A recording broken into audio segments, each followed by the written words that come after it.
একটা ছেলে যখন বেকার থাকে তখন সে শুধু অর্থনৈতিক সংকটে ভোগে না, তার প্রতি লোকের সম্মানটাও নষ্ট হয়ে যায়। পরিবারের লোকেরা তার উপস্থিতি মেনে নেয় অভ্যাসবশত, আর বাইরের দুনিয়া তাকে নিয়ে হাসাহাসি করে। তার দিনগুলো কাটে অপমান আর অপায়গতায়। ধীরে ধীরে সে সমাজের চোখে অদৃশ্য হয়ে যায়। সকালে ঘুম থেকে উঠে মনে হয় আরও একটা দিন গেল, কিন্তু কিছুই বদলালো না। তারপর কাজ খুঁজতে বের হয়, আশায় থাকে কেউ একটা সুযোগ দিবে, কিন্তু দরজার পর দরজা বন্ধ হয়। কেউ বিশ্বাস করতে চায় না সে পারবে। তোমার অভিজ্ঞতা নেই, আমাদের লোক লাগবে না, তুমি আনফিট।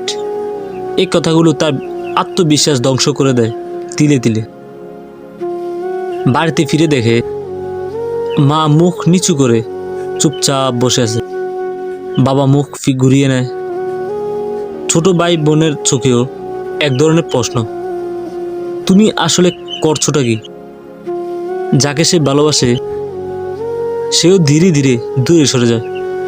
কারণ সম্পর্ক টিকিয়ে রাখতে হলে টাকা রোজগার করা শিখতে হয়, নিজেকে প্রমাণ করতে হয়। এই নিষ্ঠুর পৃথিবীতে প্রেম টাকা ছাড়া আর কিছু চেনে না। বন্ধুরা মজা করে, আত্মীয়রা খোঁচা দেয়, প্রতিবেশীরা আড়ালে হাসাহাসি করে।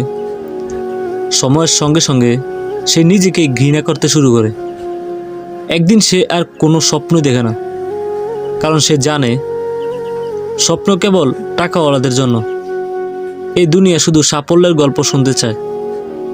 এখানে বেকার হয়ে বেঁচে থাকা মানে অভিশাপ বয়ে বেড়ানো।